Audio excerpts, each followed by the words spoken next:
warahmatullahi wabarakatuh. Waalaikumsalam warahmatullahi wabarakatuh. Sebelum mulai pembelajaran kita berdoa bersama-sama. Siapa yang ingin pimpin doa? Ya, silakan Alia. Siapa berdoa mulai?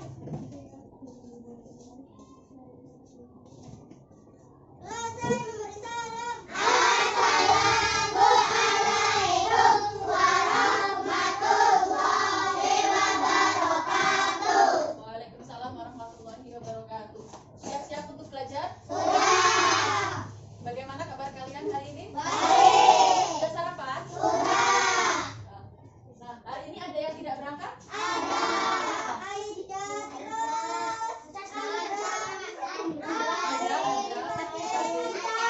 Iya. Andra bolos deh. Fadil sakit. Andra bolos. Bu, Andra bolos. Ya, nanti temannya diajak untuk berangkat sekolah ya. Ayo alat tulisnya dibuka terlebih dahulu. Nah, coba Ibu berikan waktu 5 menit untuk membaca halaman 60 alat komunikasi masa kini. Coba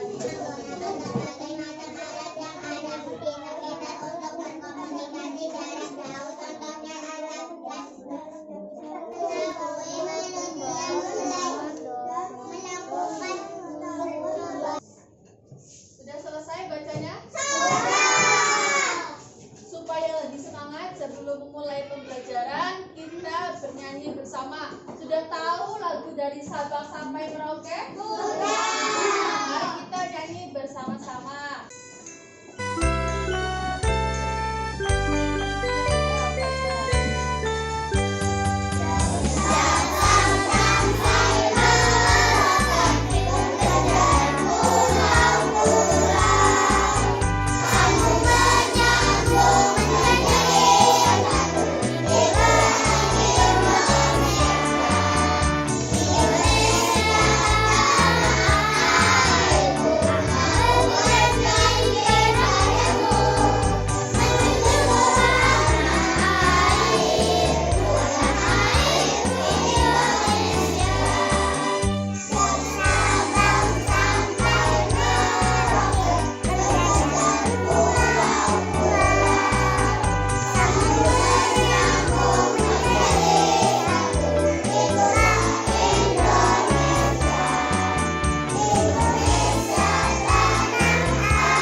Pembelajaran hari ini pada tema 7 perkembangan teknologi, subtema 3 perkembangan teknologi komunikasi pada pembelajaran ke-6.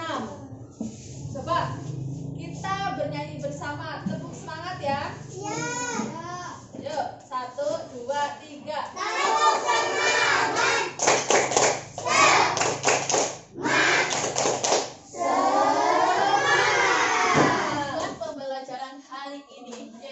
Dengan membaca teks alat komunikasi masa kini, siswa dapat memperoleh informasi sebagai alat komunikasi masa kini dengan tepat. Kemudian, dengan membaca teks alat komunikasi masa kini, siswa dapat menuliskan kembali pokok informasi dari teks bacaan. Kemudian, dengan menyimak penjelasan guru, siswa dapat membiasakan seluruh dalam kehidupan sehari-hari di lingkungan. Perhatikan nanti. Selanjutnya, siswa dapat menunjukkan sikap keberagaman dalam kehidupan sehari-hari di lingkungan sekitar. Dan nanti kita akan mencari keliling bangun darat. Setelah kalian menyanyikan lagu dari Sabang sampai Merauke tadi, apa yang bisa kita pelajari dari lagu tersebut? Iya, Indonesia sangat luas dari Sabang sampai Merauke. Lagu ini menggambarkan tentang Indonesia yang luas luas dan memiliki banyak kepulauan. Dan dari luasnya Indonesia kita masih dapat berkomunikasi dengan lancar karena adanya alat komunikasi masa kini. Apa yang membuat kita bisa berkomunikasi dengan orang yang jauh? Bagaimana caranya supaya kita dapat berkomunikasi dengan orang yang jauh? Ya, menelponnya lewat WhatsApp, apa tadi? SMS, video call dan sebagainya ya. Nah, di sini ada sebuah cerita. Coba sekarang dibaca bersama-sama.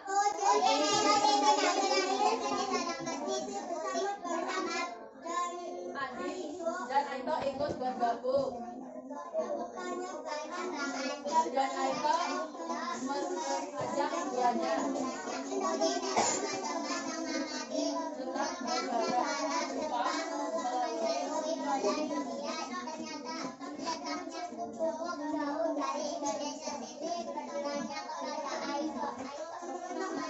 cara berkomunikasi dengan keluarga di Jepang. Menjelaskan media yang dapat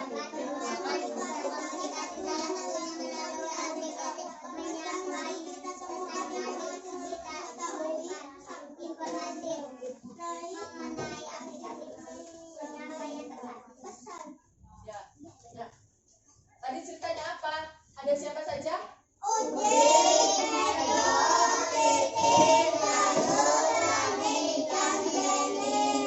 Mereka sedang apa?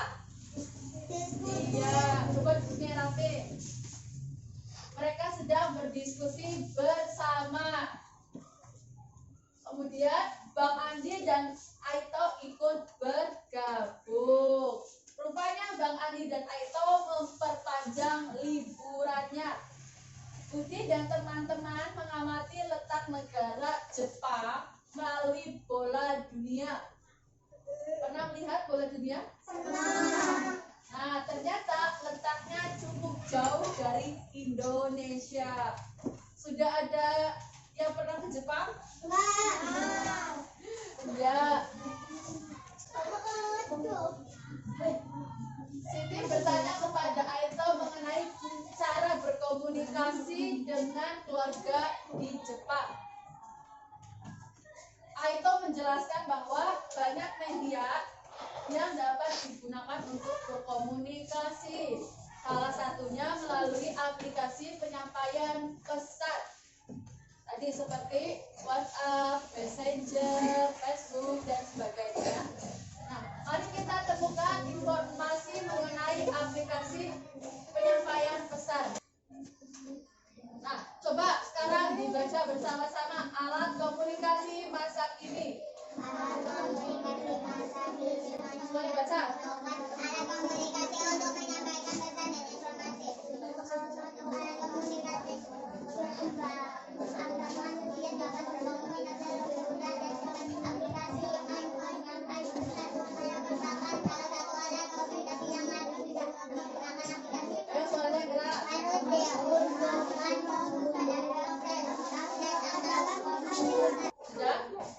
Nah, dari teks yang berjudul alat komunikasi masa kini, kira-kira terdapat informasi apa saja?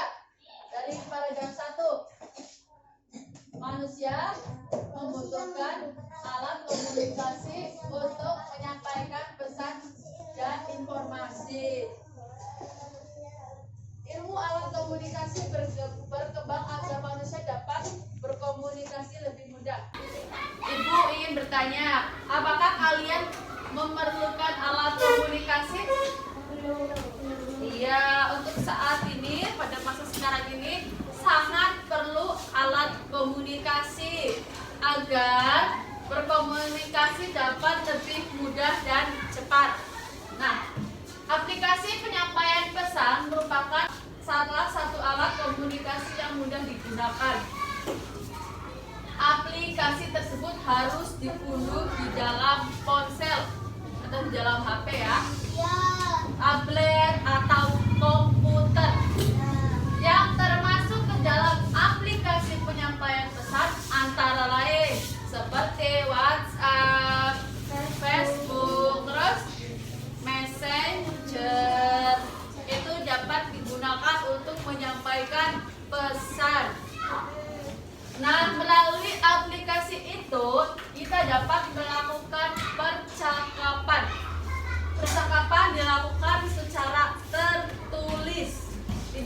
menggunakan surat lagi, ya.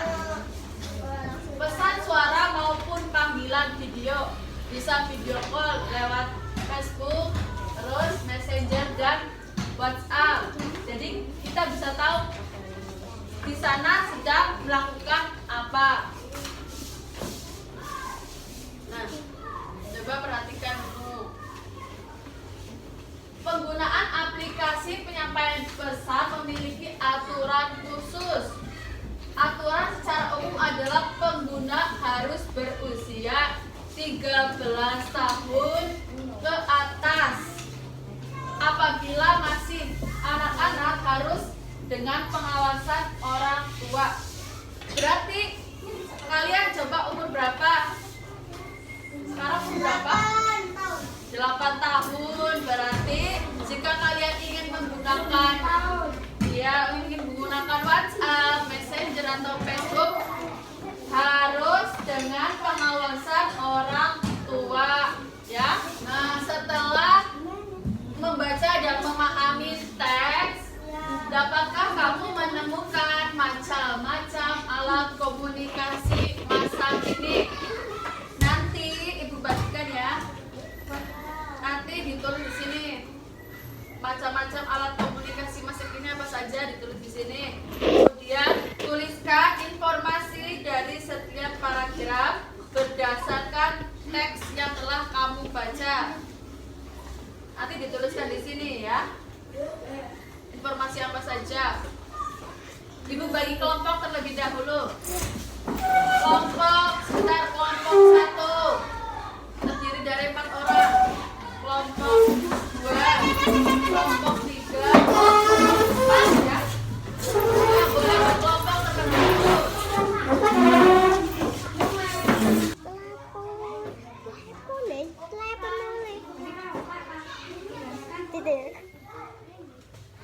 WhatsApp.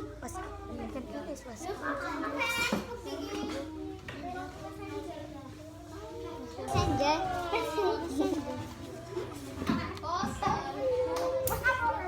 Diskusinya sudah selesai. Nah, jika sudah, perwakilan kelompok maju untuk membacakan hasil diskusinya.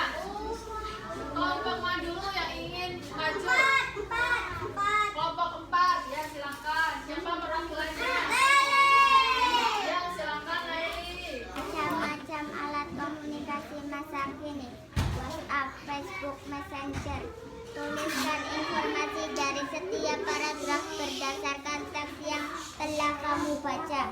Yang lainnya perhatikan. Alat komunikasi masa kini. Aplikasi penyampaian pesan contohnya WhatsApp, Facebook, dan Messenger. Perkembangan alat komunikasi menyebabkan komunikasi lebih mudah dan cepat. Aturan khusus penggunaan aplikasi adalah berusia 13 tahun. Jika masih anak-anak perlu didampingi orang tua. Kita dapat melakukan percakapan tertulis, pesan suara, dan video call. Ya, beri tepuk tangan untuk kelompok 4. Setelah kalian berdiskusi tadi, informasi apa yang kalian dapat dari teks yang berjudul komunikasi masa kini? Coba dari kelompok 1, informasi apa yang didapat?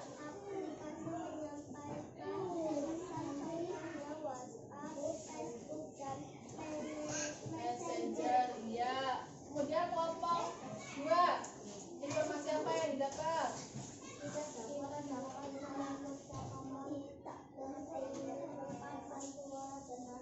Ya, kita dapat melakukan pesan tertulis, pesan suara, dan video call. Betul. Kemudian kelompok 3,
media untuk ya pintar. Media sosial adalah media untuk berkomunikasi secara umum. Melalui media sosial, informasi dapat dibagikan kepada banyak orang. Contohnya ketika kita membuat status di Facebook atau di WhatsApp, itu bisa dilihat oleh banyak orang. Nah, siapapun bisa memberikan komentar dan pendapatnya, bisa saling berkomentar dan menyampaikan pendapatnya. Pendapat setiap orang tidak selalu sama. Ada kalanya kita menghadapi perbedaan pendapat. Contohnya ketika Nunu membuat status, terus pendapatnya Dea itu positif, terus pendapatnya Aini negatif, itu saling berbeda. Nah, pertengkaran akan memicu perpecahan. Hal tersebut harus dihindari. Dengan menerima perbedaan akan memperkaya wawasan dan pengetahuan kita. Ini contohnya lagi. Nah, contohnya siapa ya? Contohnya Laili.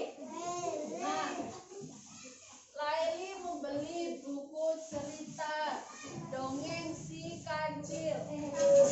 Terus Laili membuat status ceritanya di WhatsApp. Nah, terus si Alia komen kepada Laili. Tapi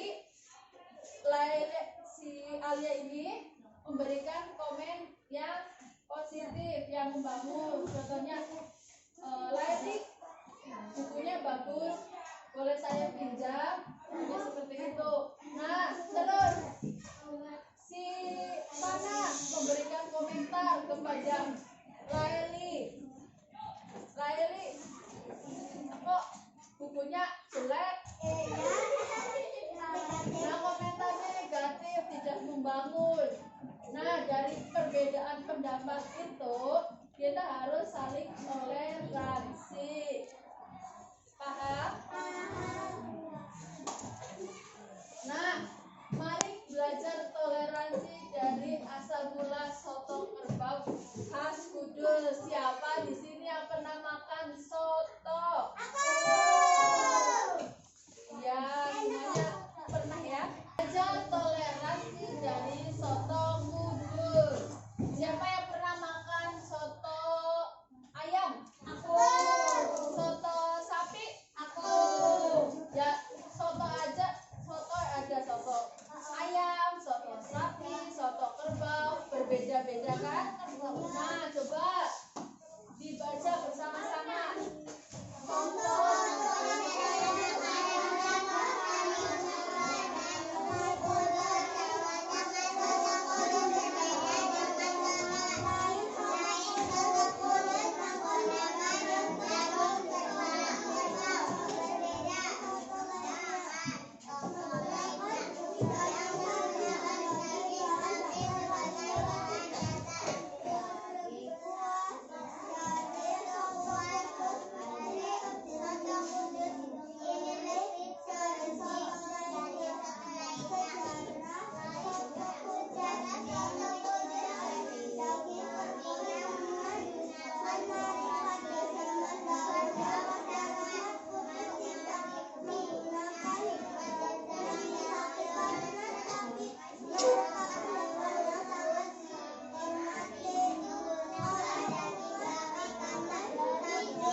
dari soto kudus ini yaitu bentuknya bening, berbeda dengan soto lainnya. Nah, sejarah soto kudus yang menggunakan daging kerbau, coba perhatikan dulu. Sejarah soto kudus yang menggunakan daging kerbau sangat menarik. Nah, pada zaman dahulu masyarakat Kudus tidak menggunakan daging sapi karena sapi merupakan hewan yang sangat dihormati oleh agama Hindu. Perhatikan ya. Nah, yang merupakan agama mayoritas pada saat itu. Pada saat itu berarti di Kudus itu agamanya mayoritas agama Hindu. Sedangkan menurut agama Hindu, sapi itu sangat dihormati karena sapi itu suci. Hal tersebut merupakan wujud penghormatan orang Muslim terhadap agama Hindu yang menganggap sapi adalah hewan yang suci. Coba perhatikan adatnya sini juga.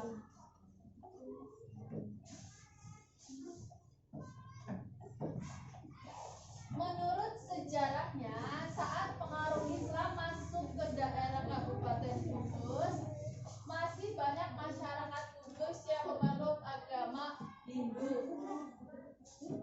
Sehingga Sunan Kudus mengajarkan kepada umatnya untuk menghargai agama lain sebagai wujud toleransi. Contohnya seperti ini. Di kelas 3 ini ada yang beragama Hindu, sedangkan mayoritas Islam. Bagaimana sikap kalian untuk menghormati yang agama Hindu tersebut? Bagaimana? Dengan bertoleransi. Nah, contohnya ketika yang memeluk agama Hindu tersebut beribadah, kalian tidak mengganggunya. Ya, Nunu.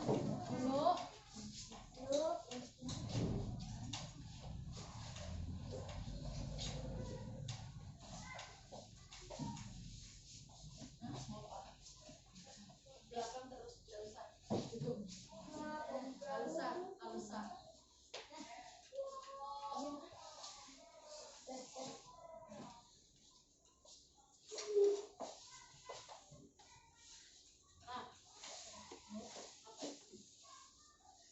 Budaya itu masih berlaku sampai saat ini. Budaya tersebut juga mempengaruhi kuliner khasnya sehingga masyarakat Kabupaten Kudus menggantinya dengan daging kerbau yang tadinya daging apa? Daging sapi, berarti diubah menjadi daging kerbau karena di Kabupaten Kudus itu saling bertoleransi antara agama Islam dengan agama Hindu. Karena sapi tadi dianggap apa? Suci. Iya, bisa dianggap suci oleh agama Hindu. Paham? Diskusikan hal yang akan terjadi akibat adanya keberagaman sikap terhadap perkembangan teknologi. Nah, coba nanti di sini tulislah dampak positif maupun negatif perkembangan teknologi komunikasi pada bangun datar yang disediakan oleh guru. Nanti kamu tuliskan dampak positif dari keberagaman sikap terhadap perkembangan teknologi. Di sini dampak positifnya, dampak negatifnya dituliskan di bangun ini. Kemudian digunting dan ditempelkan ke kolom ini. Ya, jika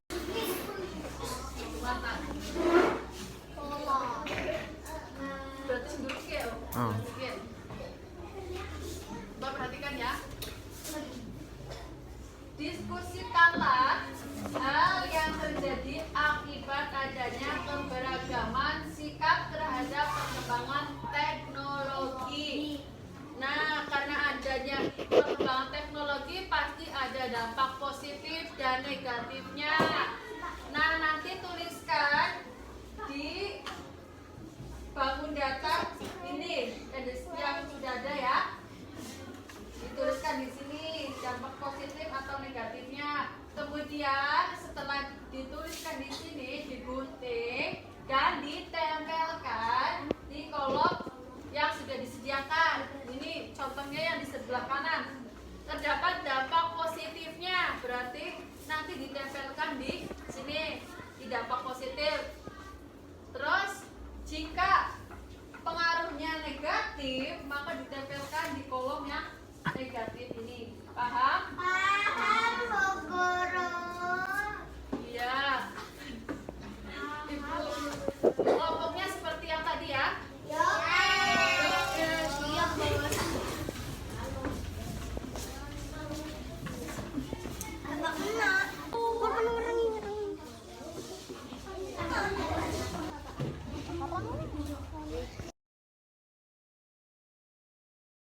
Sudah diskusinya? Ya, perwakilan kelompok 1. Ya, silakan kelompok 1.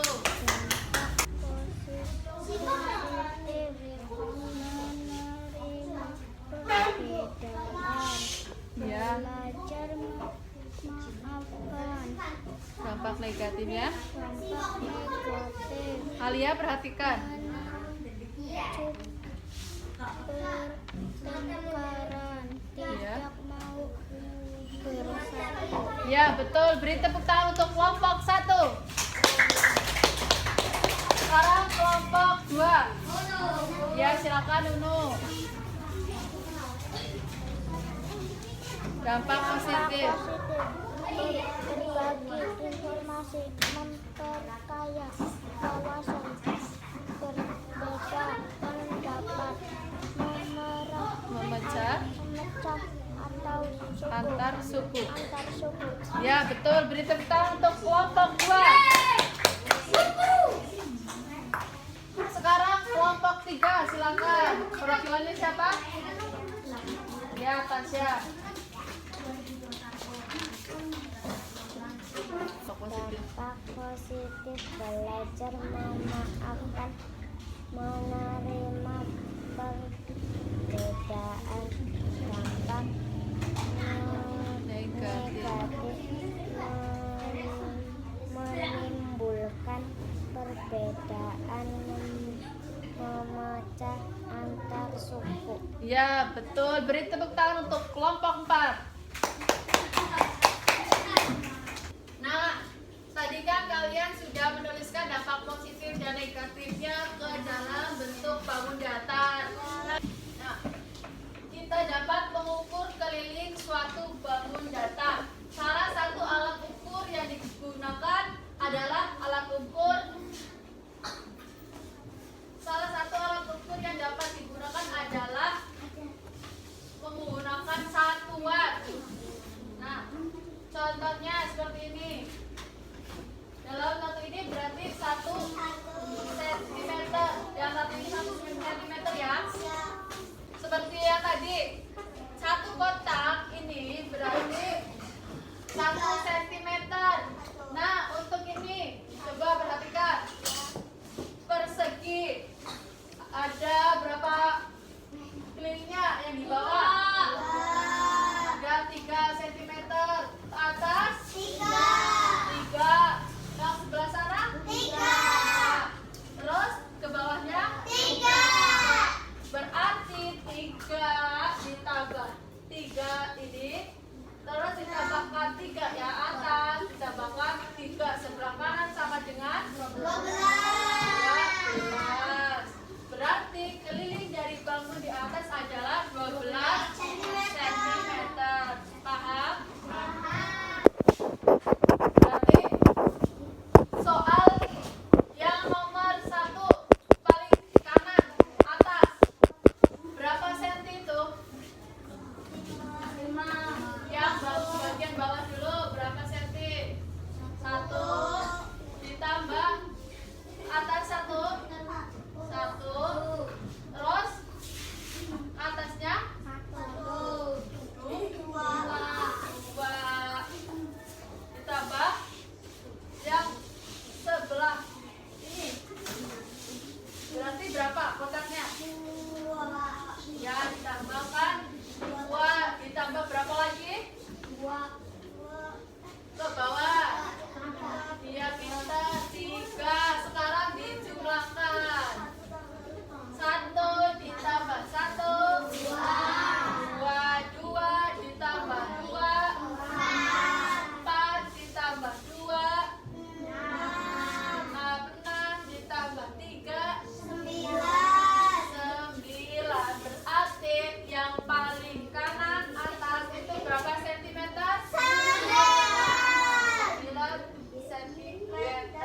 Paham? Paham. Nah, sekarang Ibu mempunyai beberapa bangun data. Coba dihitung kelilingnya ada berapa sentimeter. Kelompoknya seperti yang tadi.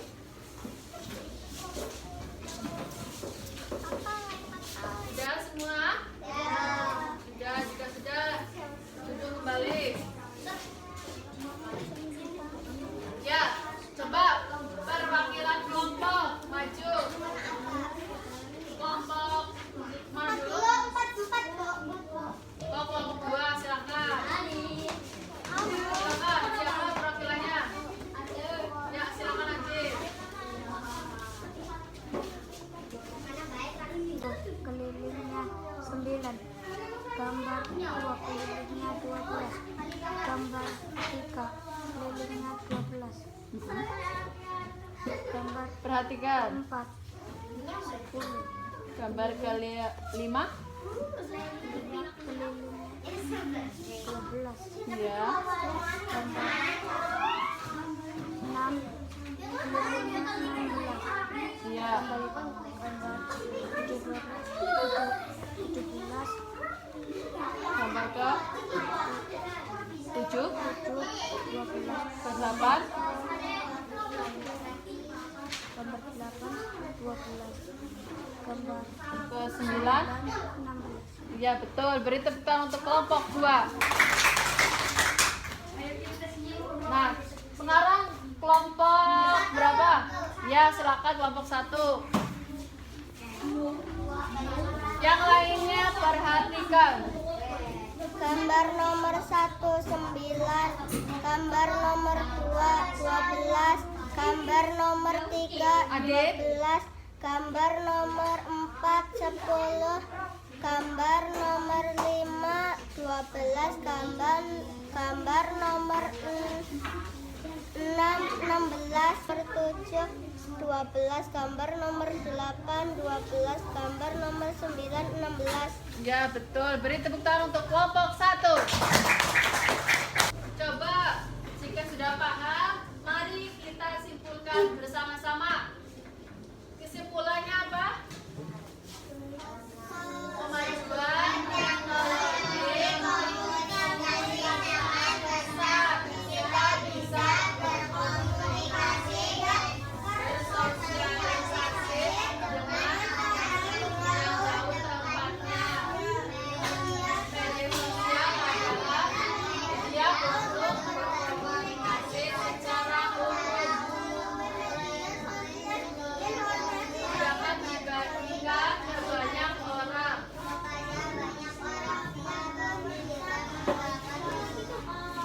Komentar dan pendapatnya sehingga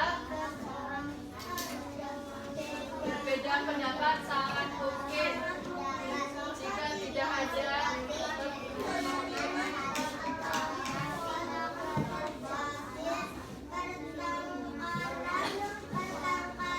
akan memicu perpecahan. Ya, kesimpulannya tadi kemajuan teknologi komunikasi sangat pesat.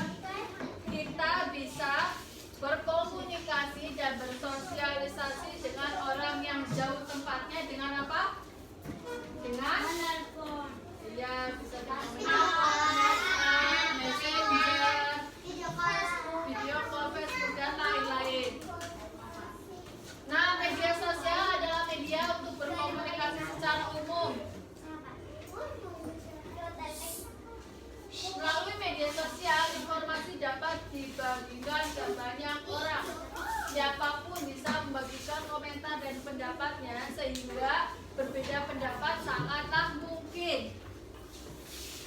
Jika tidak dapat menerima perbedaan, akan terjadi pertengkaran. Pertengkaran akan memicu perpecahan. Hal tersebut harus dihindari ya. Dengan menerima perbedaan akan memperkaya wawasan dan pengetahuan kita. Perbedaan pendapat yaitu kita menyikapinya dengan apa?